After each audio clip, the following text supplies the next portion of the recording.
The Senate chamber shook as Tim Scott's voice thundered across the room, each syllable ricocheting off marble walls and echoing beneath the domed ceiling like cannon fire. Cameras captured every detail, the gleam of sweat forming at his temple, the veins pulsing along his neck, the slam of his palm against the polished desk as if sheer force could will his words into truth.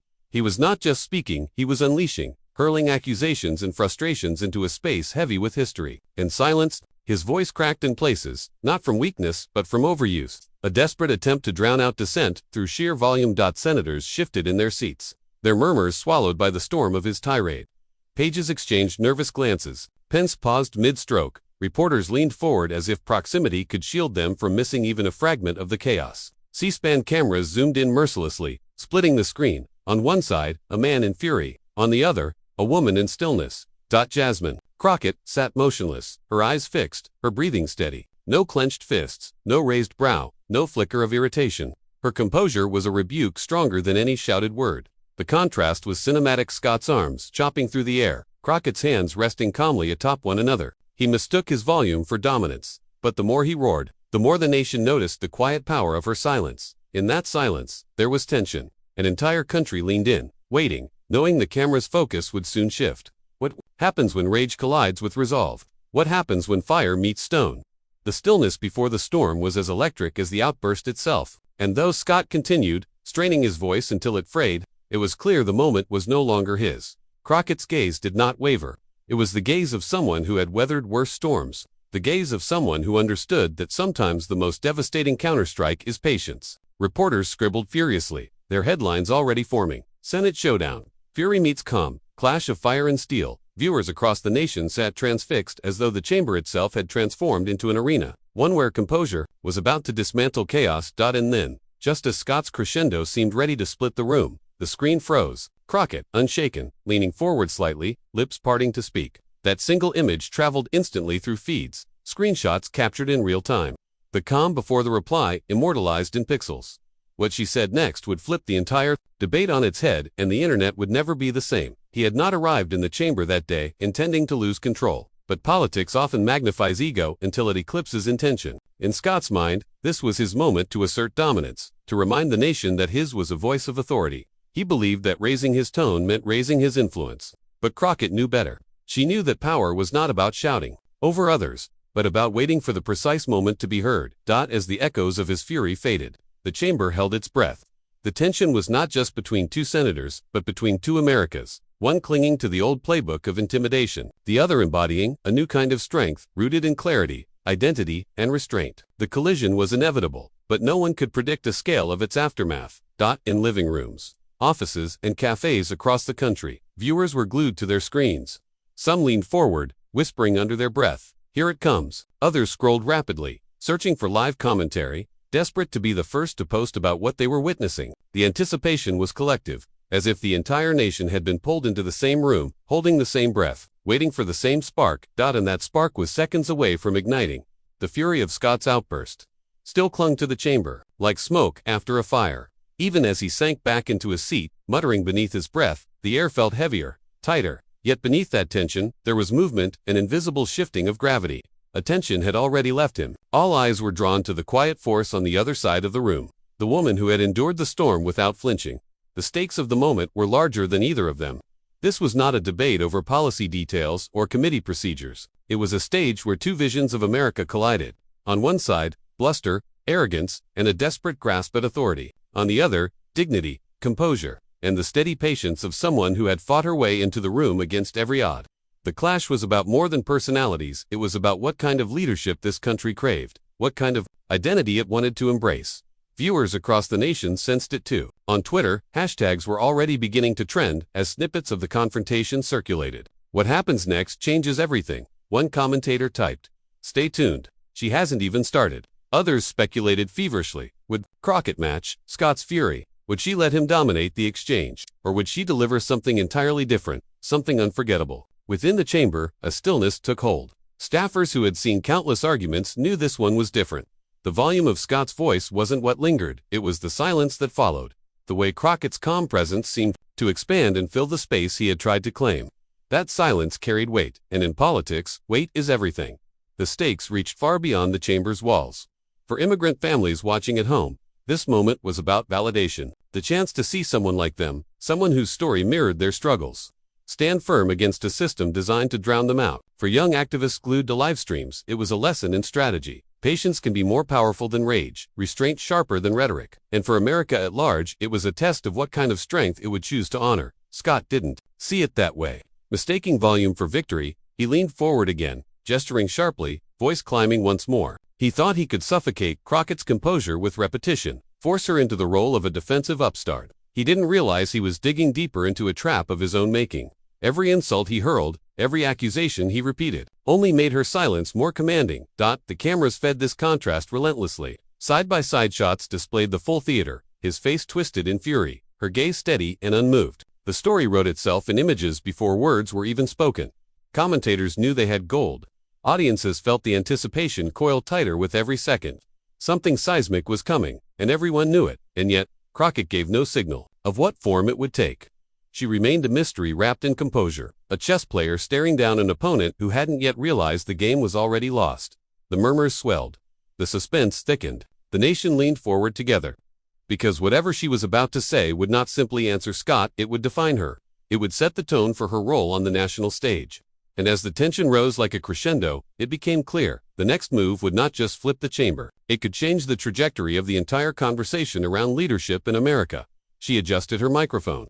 A single small gesture, yet enough to draw absolute silence from the room. The storm had burned itself out. Now came the reply. Tim. Scott's words still rattled faintly in the rafters. But the real story of this moment began long before either of them set foot in the chamber. To understand the collision, you had to understand the man who had just tried to command the stage. Scott had built his career on a paradox. To some, he was proof that the Republican Party could hold up diversity as a shield. He was polished, articulate, a man who could stand at rallies and insist that America was not broken, that systemic injustices were exaggerated. His rise was framed as exceptional, and he leaned into it, repeating the same narratives until they became his armor. But, beneath the polish, contradictions festered. He often claimed to represent the marginalized while voting against measures designed to protect them. He spoke of dignity but resorted to derision. He railed against division while fueling it with sharp, dismissive rhetoric. Those who followed his career closely recognized a man walking a tightrope between authenticity and performance. And more often than not, performance won. In quieter moments, he could speak with genuine conviction, but those moments grew fewer as the cameras grew brighter. And now, here in this chamber, the performance had consumed him. His fury was not just directed at Crockett, it was a display for the world, a demonstration that he still had command. Yet the cracks showed. His voice wavered, his arguments recycled, his attacks more personal than principled. It was the portrait of a man who believed power meant dominance, not service. He represented an old way of doing politics. Louder is stronger, bluster is leadership, intimidation is victory. And on that day, before those cameras, he was certain it would work again. But across from him sat someone who embodied a different story altogether. Jasmine Crockett had not risen through privilege or platitudes. Her path had been carved with struggle, sharpened by skepticism, forged in the fires of doubt. She had been underestimated every step of the way by opponents, by institutions, by a system that too often demanded silence from women who looked like her. Yet she had never been silent. Her backstory was not one of entitlement but of grit. She had seen up close the weight of injustice, the toll of discrimination, the exhaustion of communities left unheard. Each slight, each barrier, had only deepened her resolve. To her, politics was not theater, it was survival, it was representation, it was the relentless pursuit of dignity for people told too often that they did not belong, that history was why she could sit in silence while Scott roared. She had faced louder storms. She had endured cruelties that cameras never captured, insults far sharper than the ones hurled across that desk. Her stillness was not passivity, it was mastery, the kind of discipline born from knowing that your story carries more power than another's rage, and that story was about to collide with his performance in a way that no spin could soften. Across America, those who knew her journey watched with a sense of pride swelling in their chests. Immigrant families saw in her a reflection of their sacrifices.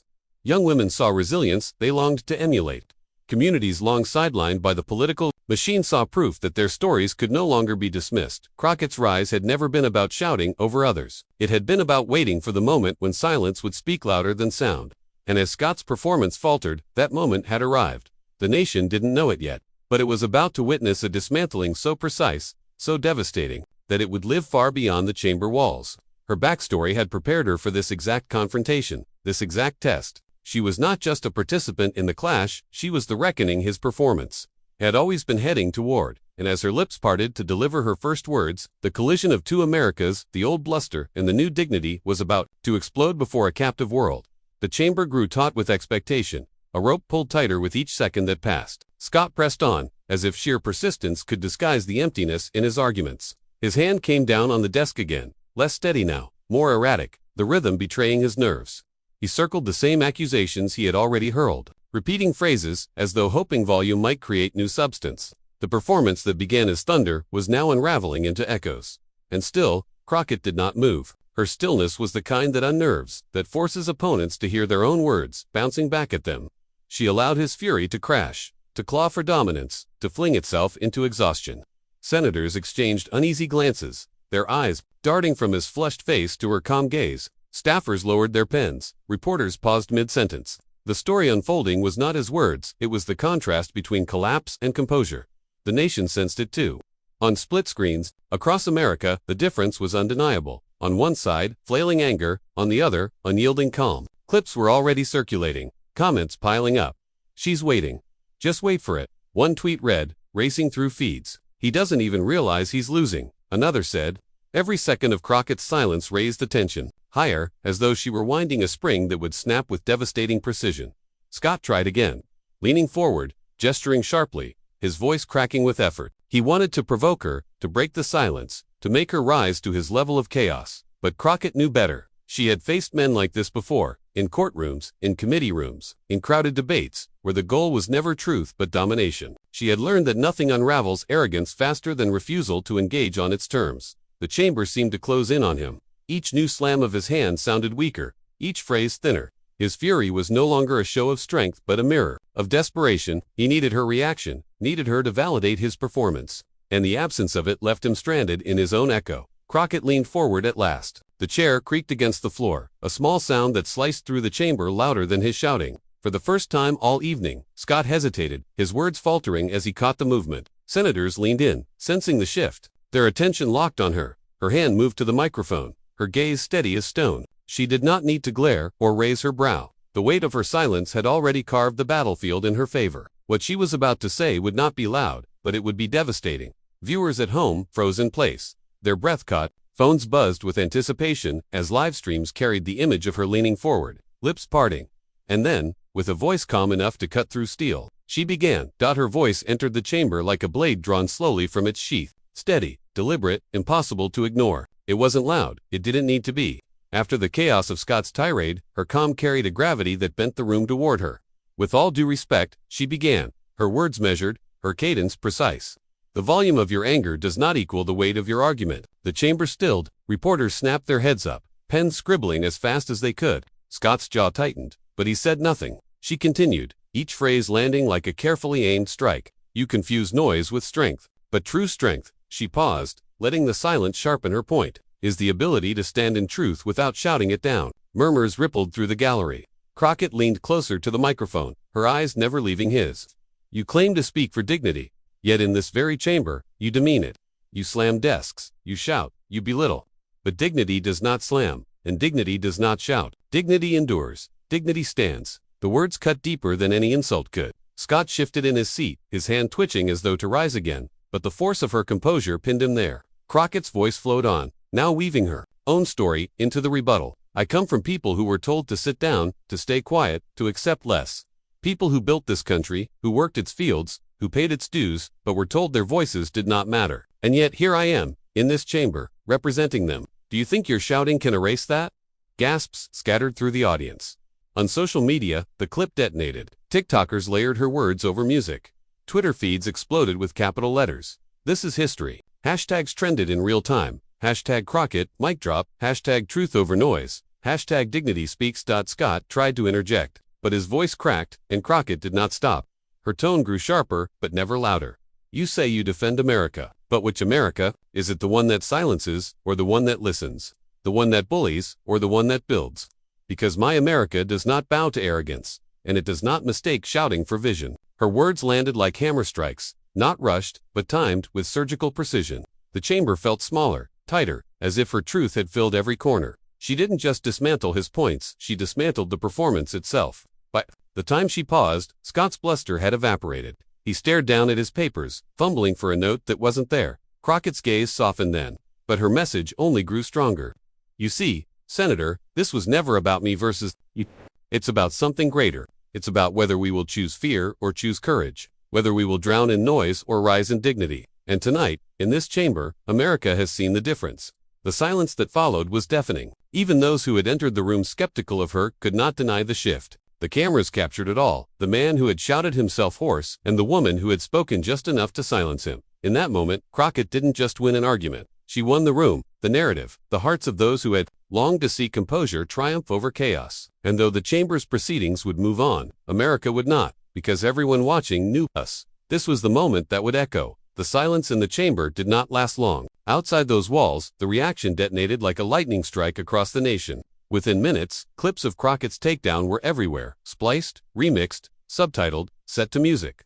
On Twitter, the trending bar reshuffled itself. Almost instantly, hashtag Crockett vs. Scott surged to #1, followed closely by hashtag Dignity Speaks.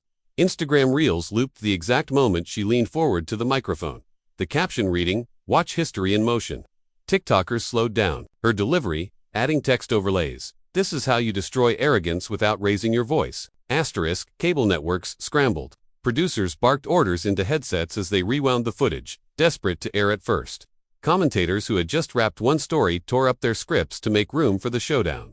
On CNN, a panelist leaned, "Back in AUI, I've been covering the Senate for 20 years, and I've never seen a composure-based takedown go viral this fast." Over at MSNBC, the footage ran side by side with public tweets, highlighting reactions from celebrities, activists, and even rival politicians. That was bigger than a debate moment, one anchor declared. That was cultural. Meanwhile, Scott's team scrambled for damage control. A press release rushed out, insisting his passionate defense was misunderstood. But screenshots of his red face and flailing gestures were already circulating in memes. One viral post juxtaposed him slamming the desk with Crockett sitting silently, captioned, "Noise versus poise." Another showed her calm stare under the words, "Unbothered, unshaken, unstoppable." Ordinary people added their voices.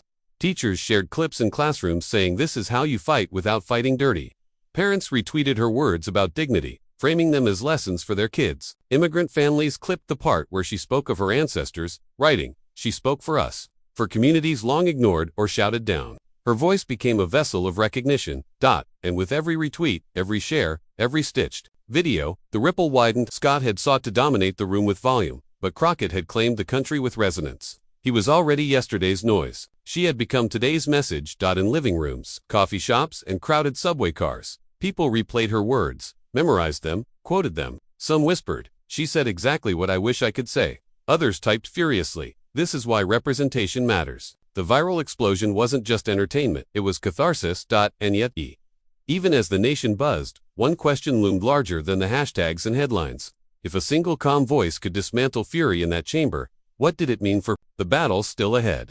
Crockett did not bask in the applause, nor did she linger on the frenzy her words had sparked. When the cameras returned to her, she was steady, composed, speaking not for the clip but for the record. "Let me be clear," she said, her tone carrying the weight of something larger than a debate. "This is not about personalities. It is about the values we claim to hold as a nation. We are at our best when we rise above anger, when we listen instead of shout, when we choose courage over fear." Her words settled into the air like seeds, each one carrying the potential to grow in those who heard them. She did not name Scott, again, because she no longer needed to. He had become the backdrop. She was the lesson. "The people I represent don't have the luxury of slamming desks when life frustrates them. They work, they sacrifice, they endure, and yet they believe in this country because they know America can be better." That belief is stronger than any outburst. Senators who moments earlier had looked away now leaned in. Staffers who had frozen mid-note now scribbled with renewed urgency. She lifted her gaze to the gallery, to the cameras, to the millions she knew were watching. We cannot confuse noise with leadership. We cannot mistake volume for vision. Real leadership is quiet enough to hear others, strong enough to stand when shouted down, and wise enough to remember that dignity is not a weakness, it is a power. The chamber breathed with her. No one moved, not even Scott, who now sat rigid, his earlier defiance dissolved. Crockett's closing cadence carried a weight that was both intimate and universal. If tonight showed us anything, it is that hate cannot silence dignity, and arrogance cannot erase truth. Our voices calm, steady, rooted in justice will always outlast the storm. When she finished, there was no explosion of noise, only a profound stillness, as though the Senate itself had been reminded of its own purpose. And beyond those walls, the effect deepened. Her words left people not just entertained, but affirmed, strengthened, ready to carry that same quiet resilience into their own lives. The viral clip became more than a moment. It became a parable. Dignity triumphs over fury. Truth outlasts noise. And the calmest voice can reshape the loudest room. But even as the applause built and the headlines swelled, one truth lingered, unspoken yet undeniable. This was not an ending. It was a beginning. And so the story came full circle. What began as a storm of shouting ended as a lesson in quiet power, a reminder that in politics as in life, the loudest voice is not always the strongest. Jasmine Crockett had not just silenced an outburst. She had shown a country hungry for dignity what it looks like when composure triumphs over chaos. For millions watching, it was more than a headline, it was validation, proof that their own steady voices matter. That truth does not need rage to be heard. This is why moments like these cannot be ignored. They ripple far beyond the chamber, into homes, into classrooms, into the hearts of those who wonder if they, too, can stand tall when shouted down.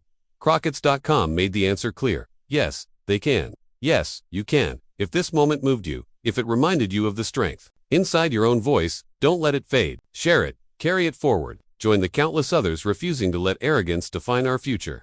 Together, we can amplify dignity, resilience, and justice until they drown out the noise.